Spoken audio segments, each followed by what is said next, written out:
Hello friend, how are you doing today? My name is Mary, this is Happilyeveresch, and today I'm going to be wrapping up my nonfiction BookTube Prize Round 1 judging. This was more of an undertaking than I anticipated. Look at all these pages. There were some chunkers. It was so much fun to read a bunch of buzzy new nonfiction reads all together. It was so interesting to see how they all played together, different themes, and there was this big line you could trace through all of them. I loved that. I thought that was so cool. But my, did I get burnt out reading nonfiction. Some of these books here, this one in particular, took me almost all month to read. And so it was such a fun project, but I just definitely need some mood reading. I tend to be a very slow, contemplative reader, especially with nonfiction. It's not something I can just zoom through. I took so many notes and I feel like I learned so much, but I need 6 months to read 6 nonfiction books. So I don't know if it's something that I will undertake again in the nonfiction category, but I'm so glad that I did it at the same time. So who knows? I just feel like I need 3 or 4 months to get it all done, just for my personal reading habits. And yeah, anyway, that was really rambly. I will be sharing how I ranked these nonfiction picks. I will start from my number 6 spot and work my way all the way up to the number 1 spot, and then I'll share with you my reactions on the books that moved on to the next round. So let's just get started.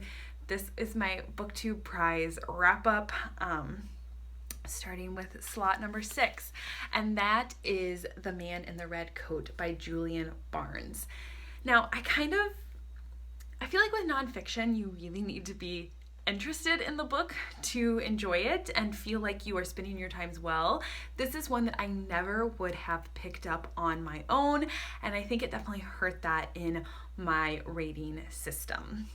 So this was the thinnest book, though this is the pages in this are so thick. There were so many pictures, and while in the end I feel like I did gain something from this, and it was an interesting read after I finally finished up. There were multiple times throughout this book that I was like, I want to DNF this. I don't want to read it anymore.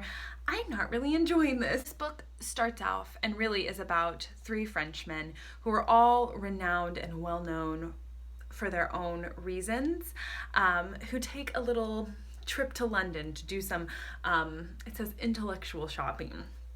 And it really is about these 3 men, their lives. It's about the relationship between London and Paris. I think there's a deeper argument here for the merits between the kind of free travel of ideas and thought between England and France.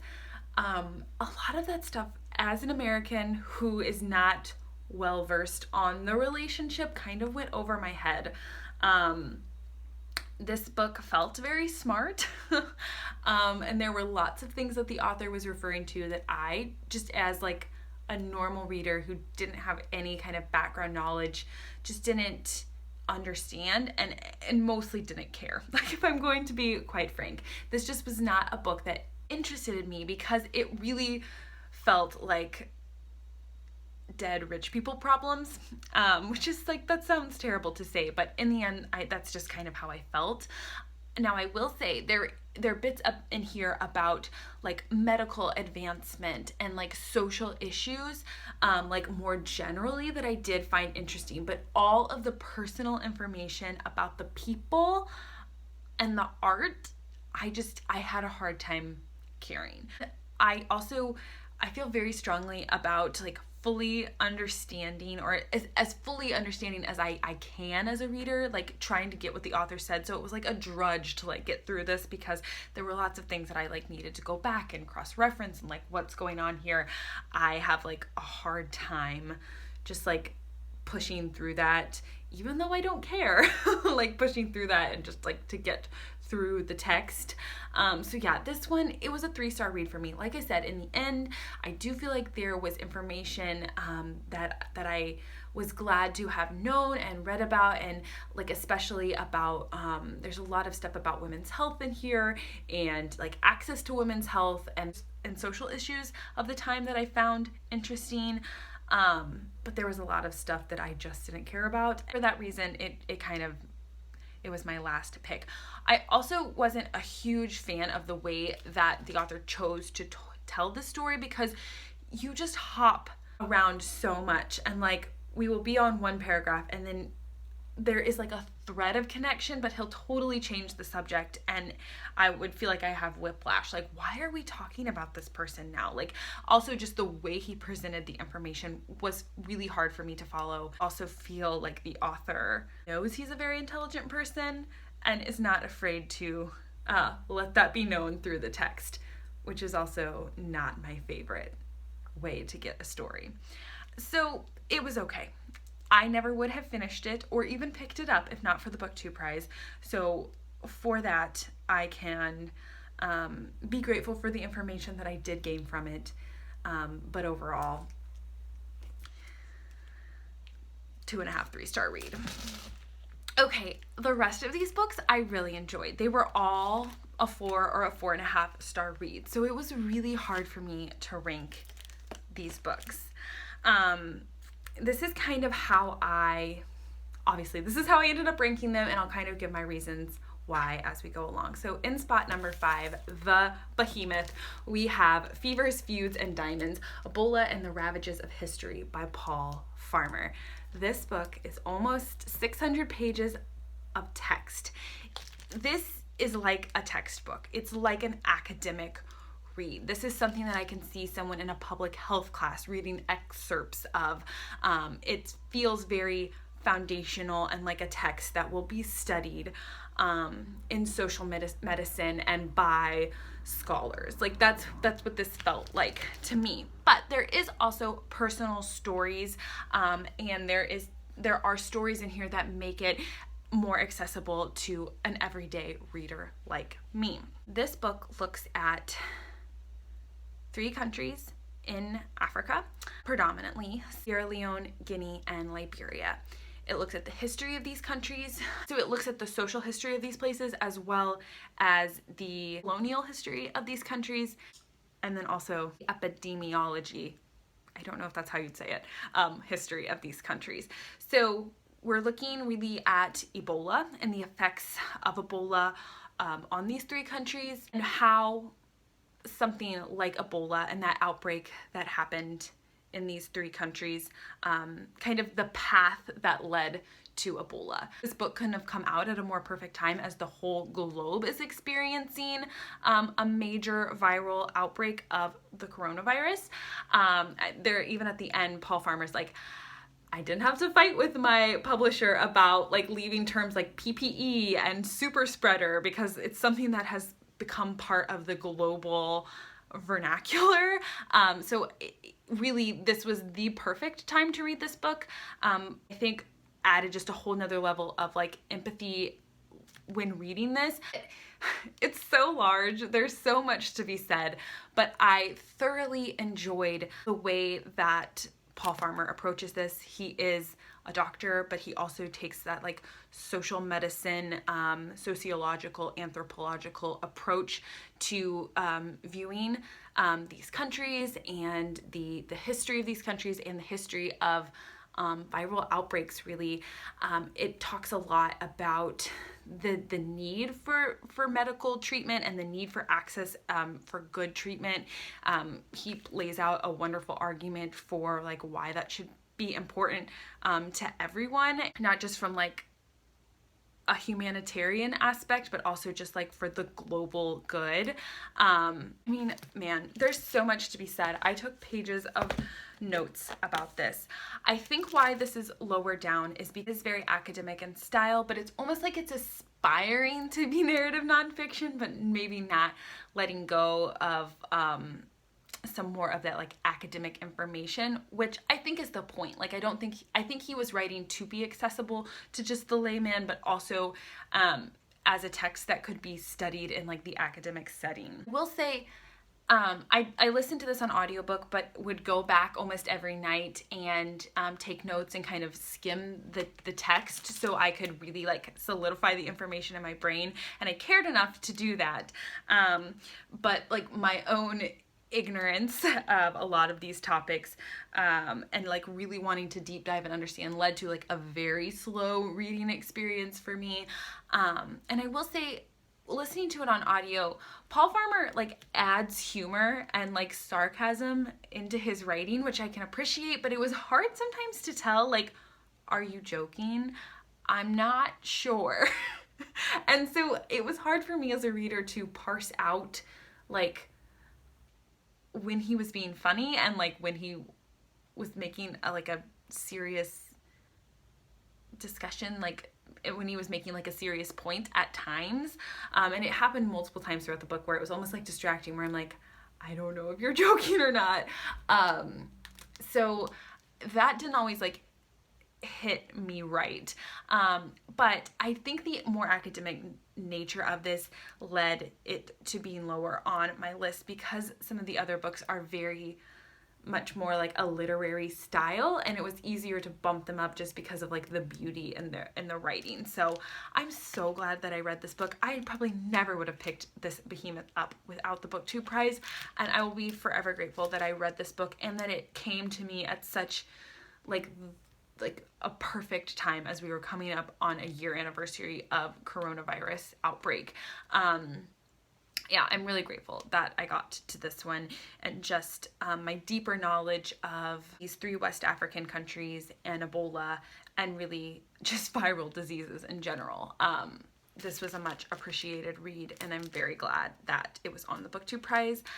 This is a book that will be going on to the next round, and I very much understand why. It is hard to read such a big book when you have 6 books that you're reading in 2 months, but I do think it's one that's well worth being read, and I'm glad that more people on BookTube will get the chance and opportunity to read this. Okay, I've got to talk quicker about these next ones. Okay, so in my 4th spot, and these 2 books kind of could have gone back and forth. They are very similar to me, and that is Black Wave, Saudi Arabia, Iran, and the 40-year rivalry that unraveled culture, religion, and collective memory in the Middle East, by Kim Hadas. This was a phenomenal deep dive into the Middle East, Iran, Saudi Arabia, and really the year 1979 as being a foundational and pivotal year for the Middle East, and of how they've moved forward and like the conflict that we're still dealing with to this day. Again, very academic, very much a deep dive into the history and information of really the whole Middle East. It got really heavy at times, but I think was still accessible as just a normal, everyday lay reader. Again, both of these I think could be used as more like academic text. They're telling more of a history and a story. So even though I do think they both have a pretty narrative style, they both use people's stories well. There's only so much you can do when you're giving just like straight up history. Both of them do add a lot of like analysis as well, which I appreciate. But I just think the writing style and like the story that they're telling didn't lend themselves to as much like beautiful writing as some of these like higher ones. So while I found these are both books that were super interesting to me, and I'm super glad that I read them, they just couldn't beat some of these other ones that had more of a literary writing style to them. Okay, and so for my top 3, Black Wave did not advance on, but again, a phenomenal read if you're interested in the Middle East, if you're interested in culture and religion and kind of what happened. That's really the question that she's asking, what happened, like why is there so much like turmoil and so much unrest. A great text to pick up. Okay, so number 3, we have H is for Hawk by Helen McDonald. This is a collection of essays. This did not continue on into the next round of the BookTube Prize, and I understand why. I think it's hard to put up a collection of essays against these pieces of work that really tell a bigger story, but for me, her writing style was so beautiful. I had a hard time putting some of these other books above this. I can't wait to read more of Helen McDonald's work. She explores nature in such a beautiful way. She really finds beauty in the ordinary and makes a lot of compelling arguments for like protecting nature. I can see why she's a beloved author, and I'm really excited to read more of her work. So that's Vesper Flights, an essay collection by Helen McDonald. And then my next 2 did continue on, and it was hard for me to see how these couldn't be like really high on your list, again, because of the beautiful writing style and the stories that they tell. So my number 2 spot, we have Fathoms, The World and the Whale by Rebecca Giggs. This is a really interesting book. It's very contemplative, a little philosophical, but also has this like very scientific look into whales in the ocean. This deals with climate change. It deals with like the animals of the whale, the history of the whale, the history between humans and the whales, and like kind of our relationship. It was beautifully written. It was compellingly told. I was a little overwhelmed when I first started listening to this because she is throwing like a lot of information out at you, and she also has a very, like I said, lyrical and very smart writing style that took me a while to get into, but once I did, I really kind of fell in love with it. Also, I listened to this in audiobook and then would kind of go back and read just like I did with Fever, Feuds, and Diamonds, and kind of underline some passage and meditate on some passages a little bit more. But at the beginning of each chapter, she just gives you a list of like seemingly random things, but in each chapter she connects all the bits. So it's cool that she has that at the beginning of the chapter, but it gave me anxiety to just hear the list being read, because it's like, I don't understand what's going on, and it made me feel very like deficient as I'm like listening to this list, and it's like, what's going on? I wish that had been at the end of the chapter and you could be like, oh, I see the connection now. Reading it or having it at the beginning of the chapter really does you no good. So that was just like a little minor critique, really probably nothing that the author did. But yes, this is beautiful, and the longer I sat away from it and the longer I got into it, the more I appreciated what she's doing in the story that she's telling. And then last but certainly not least, it's actually my best book, is Milltown, Reckoning with What Remains by Carrie Arsenault.